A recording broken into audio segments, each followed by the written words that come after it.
오늘 치러진 재보궐선거는 비교적 차분하게 치러졌고요. 지역선거에 따른 평가와 함께 특히 화성갑의 선거 결과, 그러니까 후보별 득표율에 따라서 여야의 희비가 갈릴 것이라는 전망이 나오고 있습니다. 네, 이 시간 정치평론가 이석우 씨와 용인대 최창렬 교수 그리고 정치부 박순표 기자와 함께 오늘 치러진 재보선에 대해 집중 진단해 보겠습니다. 안녕하세요. 어서 들어오십시오. 네. 네. 앞서 투표율, 7시 현재 투표율을 보여드렸는데요. 투표율 얘기부터 먼저 해볼까요? 우리 박순표 기자, 이 정도 네네. 투표율이면 어떻습니까? 좀 예상했던 것보다는 낮다고 봐야 되나요? 어떻게 봐야 할까요? 그래서 평균치라고 봐야 될 것 같습니다. 왜냐하면 저희 기준이 나왔습니다만 이 시간 현재 지난 4.24 재보선이 30% 중반대에 이렇게 나와 있었는데요. 네. 지난 4.24 재보선 같은 경우는 기초단체장이 함께 치러졌기 때문에 그 정도가 그렇죠. 됐고요. 국회의원 선거만 따로 놓고 본다면 최종 투표율이 41.3%였습니다. 네. 7시 현재 30% 후반대였기 때문에 지금 현재 7시 현재 31.5% 정도가 되기 때문에 약 그때보다는 한 6%내 7% 낮은 수치다 이렇게 봐야 될 것 같습니다. 네. 실제로 4.24 재보선 같은 경우에는 아시다시피 빅3의 귀환이라고 해서 안철수, 김무성, 이완구 후보가 당선 전국적 관심이었기 때문에 그만큼 투표율이 높았고요. 이번 네. 비교적 차분하게 치러진 선거였기 때문에 투표율이 조금 떨어진 것 아니냐 이런 관측들이 나오고 있습니다. 네. 그렇다면 이번 투표율이 당락에도 영향을 미칠까요? 현재 여권, 야권 모두 투표율이 높아야지, 특히 야권은 투표율이 높아야지 전통적으로 유리하다, 여권 낮아야 유리하다 이런 얘기들이 나오고 있는데 이런 등식들은 지난 대선 때 이미 깨졌기 때문에 투표율만 가지고 현재 여야 후보들의 유불리를 따지는 건 조금 무리가 있겠다 이런 생각을 해보게 됩니다. 네. 네. 최 교수께서는 이번 투표율 당초 예상했던 것보다 조금 낮게 나왔다고 보십니까? 아니면 그냥 이 정도 수치는 적당한 거라고 보십니까? 원래 이번 선거의 투표율이 좀 낮이란 예측을 많이 했었어요. 저도 그렇게 생각을 했고 그 네. 이유가 우리 지금 박 기자께서 설명을 잘 해주신 바와 같이 전국적인 그런 관심을 끌지 못한 선거였어요. 네. 지난 4.24 보궐선거하고 전혀 달랐죠. 판이었죠. 되게 선거라는 게 선거 구도가 어떻게 짜이냐의 문제거든요. 근데 이번 선거 구도는 박근혜 정부에 대한 어떤 심판론 이런 것들도 전혀 잘 맥히지 않았고요. 그리고 그런 구도가 형성되지 않았었고 또 하나는요. 이제 다 선거 끝났으니까 얘기입니다만 아무래도 여당 후보들의 중량감이 돋보였기 때문에 인지도가 높았지 않습니까? 서초원 네. 후보도 그랬고 박명재 전 장관도 마찬가지예요. 그렇기 때문에 아무래도 국민들의 관심이 상대적으로 적은 게 아니라는 생각이 드는데 지난 4.24 때는 국회의원 그 지역만은 42.3%가 그랬습니다. 그렇기 때문에 이번 선거의 투표율이 좀 낮은 것 같아요, 상대적으로. 네. 근데 중요한 건데 지금 우리가 이번 선거뿐만이 아니라 너무 투표율이 낮아요. 그래서 이게 상당히 국민의 대표성 같은 건 좀 문제가 있는 것 같습니다. 네. 네. 정치평론가이신 이석우 씨께서는 당초보다 아까 4.24 재보궐선거 때 그 국회의원만 뽑는 그 지역선거 투표율에 비하면은 훨씬 지금 저조하게 나오고 있거든요. 예, 그럼 역대 선거에 비해 보면은 여당한테 조금 더 유리할 것으로 예상하시는지요? 지금 이 투표율을 봤을 때. 예, 두 가지 요인 그렇게 볼 수 있겠습니다. 지금 전반적인 분석은 지금 두 분 말씀하신 그대로고요. 이게 화성갑이 이제 도농형이기 때문에 아무래도 이 농촌 지역으로 갈수록 보수 지역 쪽으로 갈수록 투표율이 낮으면 좀 어르신들은 그래도 투표하러 나가는 경향이 네. 있으니까 네. 그런 점에서 조금 여당에 조금 유리한 면도 하나 있고 그다음에 전반적으로 또 낮은 건 지나치게 지금 전국이 일종의 네거티브 전 아닙니까? 네. 대선 개입이다, 왜 불복이냐 이러니까 또 정치에 대한 어떤 실망감, 심지어 좀 혐오감도 좀 많이 작용할 것 같고 그런 것들이 복합적으로 작용해서 이건 투표율이 상당히 낮습니다. 보니까 이전에 국회의원 재보선만 놓고 보더라도 최근에 이루어진 몇 차례 투표율 중에서는 가장 낮은 것 같습니다. 그런 요인들이 네. 복합적으로 작용한 것 같습니다. 네. 이번에 참고로 제가 하나 더 말씀을 드리면 이 지역 중에 지난 화성각 같은 경우 17대 2007년 4월 달에 재보선이 치러졌던 지역입니다. 네. 당시 안병혁 후보가 선거법 위반으로 모요가 되고 고희순 후보가 당선됐는데 그 당시의 투표율은 19.3%였습니다. 굉장히 낮았죠. 그거에 비하면 굉장히 높다 이렇게 봐야 될 것 같습니다. 네. 평균치다 이렇게 보는 게 제일 정확할 것 같습니다. 네. 네.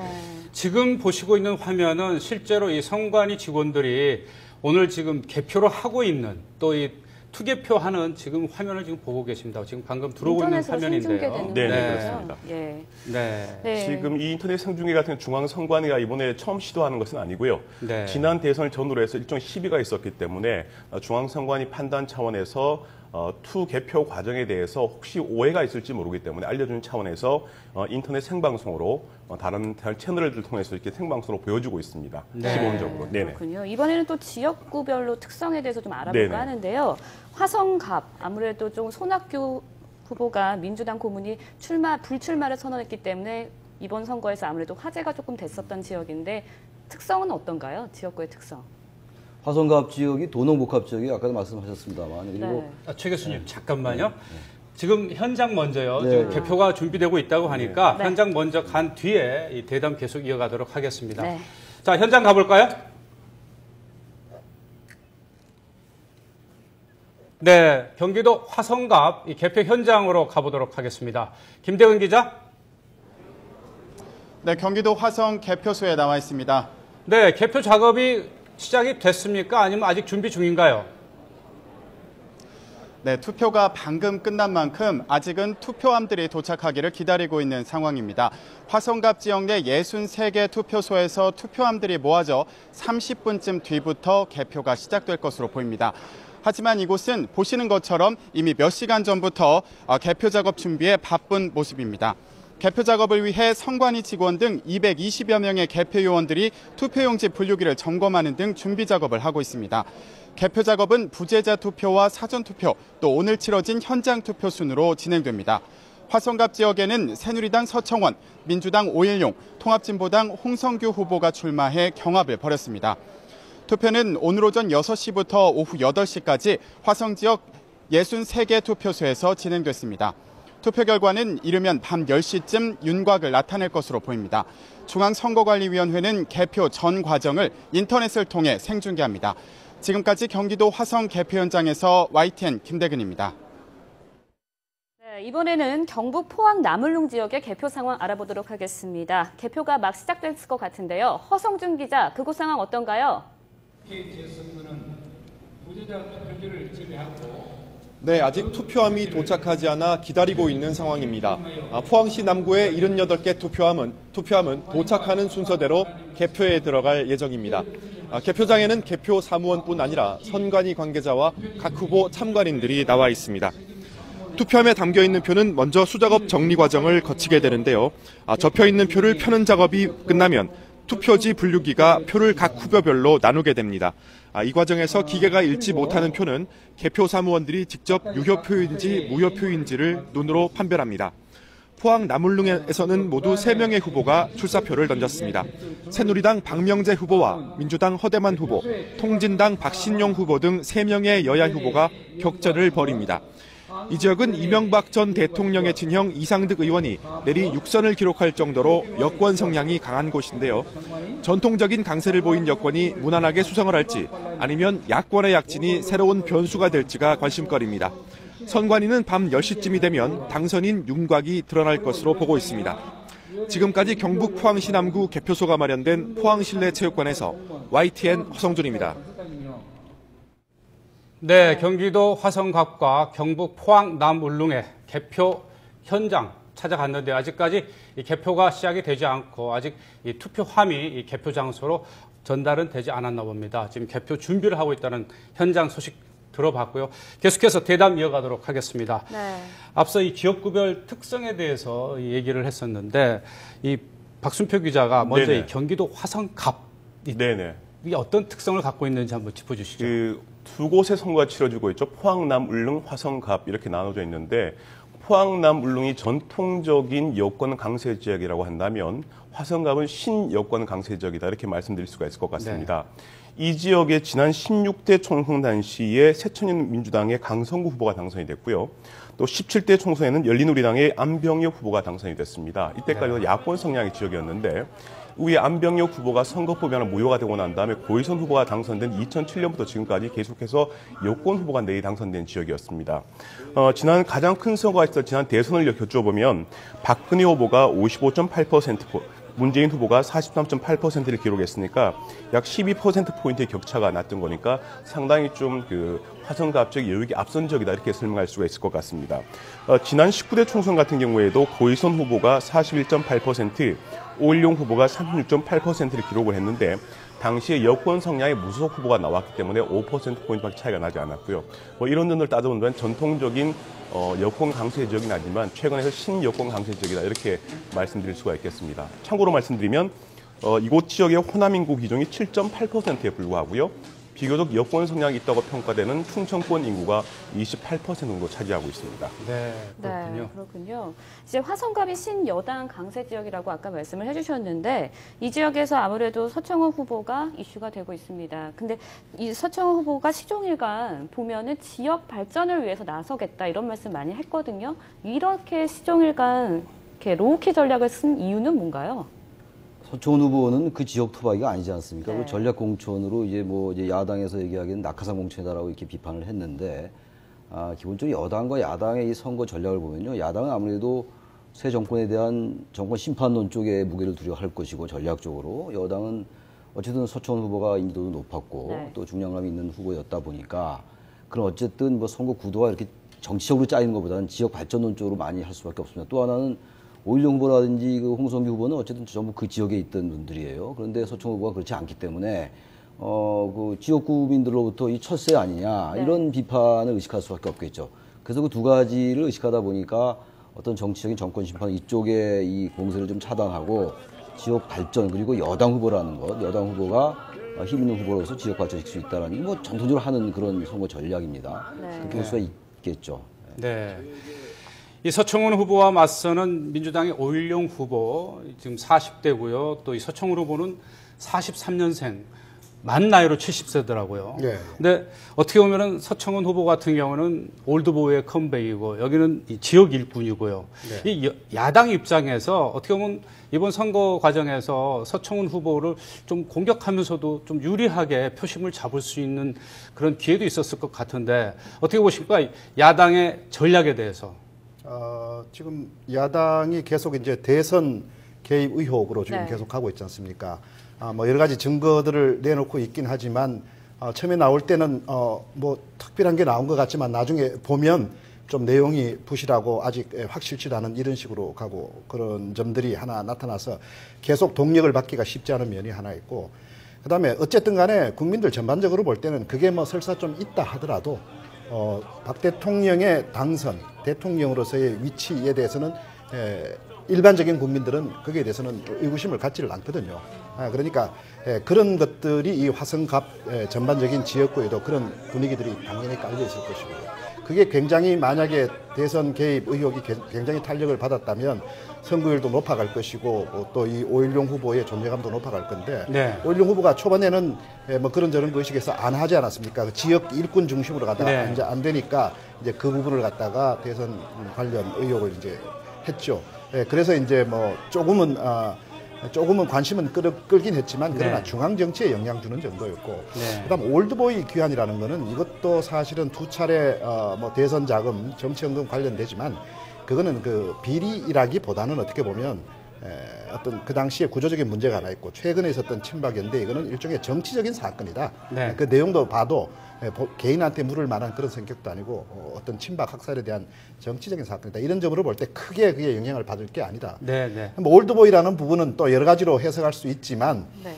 지금 알겠습니다. 그렇다고 뭐 특별한 영향이 있었느냐? 잠시 중계차 예, 예. 연결한 다음에 계속 이어가도록 하겠습니다. 이번에는 여야의 지금 상황, 이 표정 알아보도록 하겠습니다.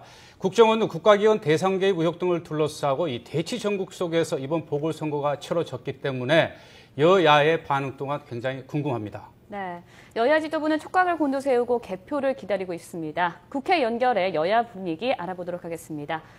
박정훈 기자. 네. 네, 국회에 나와 있습니다. 네, 두 곳 모두 새누리당 의석이었기 때문에 이번 보궐선거에서도 역시 좀 새누리당 입장에서는 승리를 예상하고 있을 텐데요. 어떻습니까, 지금? 네, 그렇습니다. 새누리당은 경기도 화성갑과 포항 남울릉 모두 큰 이변이 없는 한 새누리당이 의석을 가져올 것으로 예상하고 있습니다. 남은 것은 과연 민주당 후보와의 격차를 얼마나 벌리면서 승리하느냐에 달려 있다는 분위기입니다. 지금 생중계로 나오는 화면이 바로 서울 여의도 새누리당 당사에 마련된 상황실 모습인데요. 황우여 대표와 최고위원들이 모여서 개표 상황을 기다리고 있는 모습입니다. 오후입니다. 조금 전 투표가 마무리되면서 이 당사 2층에 마련된 상황실에 당 지도부가 모여서 상황을 점검하고 있습니다. 새누리당은 이 두 지역에서 승리가 확정될 경우 민심이 확인됐다고 판단하고 이를 발판으로 경제 법안과 예산안 처리 등의 속도를 낸다는 방침입니다. 특히 친박계 서청원 후보가 7선 고지에 올라 국회에 입성하게 되면 당청 관계가 긴밀해지는 등 청와대와의 소통도 한층 원활해질 거란 전망입니다. 하지만 당 내부적으로는 김무성 의원과의 양강 구도로 재편돼 당권 경쟁이 불가피할 거란 관측이 많습니다. 네, 박종훈 기자. 그렇다면 민주당은 선거 결과를 어떻게 예상하고 있습니까?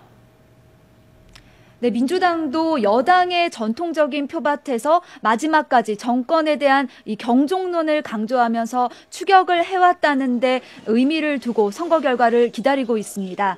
민주당은 지금까지 재보궐 선거 상황실을 차린 적이 없는 만큼 이번에도 별도의 상황실을 설치하지는 않았습니다. 김한길 대표 등 지도부는 국회에 모여서 개표 상황을 지켜보고 있습니다. 민주당은 이번 선거에서 이 패배를 한다 해도 원래 여당 의석이었던 지역인 만큼 큰 의미를 두지 않는다는 분위기입니다. 특히 이번 선거는 지역 선거의 의미가 크고 후보 간 인지도 차이 등을 고려할 때 이번 선거 결과를 전국 상황에 대한 민심의 평가로까지 확대해서는 안 된다는 게 대체적인 시각입니다. 또 국정원 등 국가기관 대선 개입 논란과 공약 파기 문제 등과 관련한 대여 공세도 큰 변화 없이 이어나갈 방침입니다.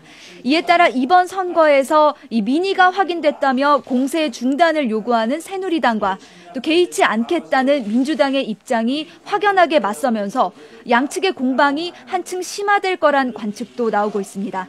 지금까지 국회에서 YTN 박조은입니다. 네, 여야의 표정 알아봤는데요. 여당 지도부는 선거 상황실에 나와서 굉장히 환한 표정으로 지켜보고 있고 네. 민주당은 재보궐선거는 원래 선거 상황실을 마련하지 않았다라면서 지더라도 크게 개념치 않겠다는 지금 반응인데요. 계속해서 대담을 이어가도록 하겠습니다.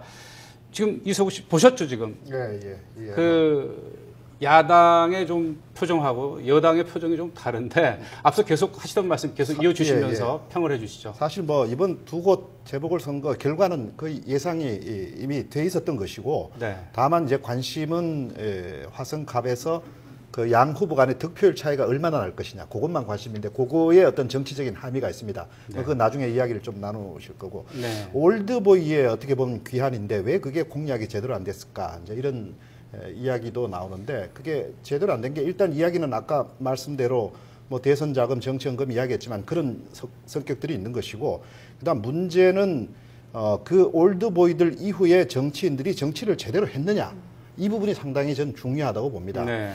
우선 새누리당만 놓고 볼 때는 새누리당의 지금 의원들이 정치적인 존재감이라든지 또 대야의 어떤 그 전선에서 제대로 어떤 모습을 단단한 모습 또 논리적으로 아주 강력하게 대응한다든지 이런 모습을 전혀 보여주지 못했다.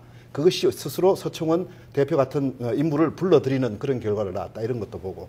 그렇다고 뭐 민주당은 뭐 정치력이 있냐 이런 걸 떠나서 민주당은 어떻게 보면 사실 좀 네거티브적으로 많이 나갔습니다. 지금까지. 네. 그동안에 그렇고 그다음에 과거 참여정부 뭐 국민의 정부 10년도 어떻게 보면 뭐 그렇게 그 성과에 대해서 국민들이 인상적이다라고까지는 보지 않기 때문에 그 정치인들이 과연 잘했느냐 특히 친노 출신 정치인들에 대해서는 어떻게 보면 뭐 보는 시각에 따라 조금 다르지만 부정적인 시각이 또 한편에서는 크게 일어나고 있는 이런 면도 있기 때문에 네. 이 서청원 대표 같은 인물을 올드보이라고 한다고 해서 그렇게 강력한 어떤 먹힘이 되겠느냐, 뭐 좀 어렵지 않느냐. 오히려 이런 분들의 정치력이라든지 조정력이라든지 또 나름대로 해안이 필요하지 않느냐라는 그런 분위기가 새누리당 여권 내에도 있거든요. 네. 뭐 그런 네. 면으로 좀 저는 보겠습니다. 예. 네. 올드보이가 꼭 부정적인 의미로만 해석할 필요는 없으니까요. 우리 지금 평균 수명이 네. 굉장히 높아지고 있지 않습니까? 네. 뭐 70대, 80대까지도 일을 하니까요. 네. 네, 근데 이번에 화성갑 그 선거율을 보면요. 아무래도 서청원 후보의 당선을 예상하는 분위기가 많았거든요. 그런데 무엇보다도 관심이 되는 건 서청원 후보와 오일영 후보의 그 득표율 차이입니다. 여기에 대해서는 어떻게 보시나요? 지난 대선 때 아까 우리 박승표 기자가 잘 설명을 했는데요. 네.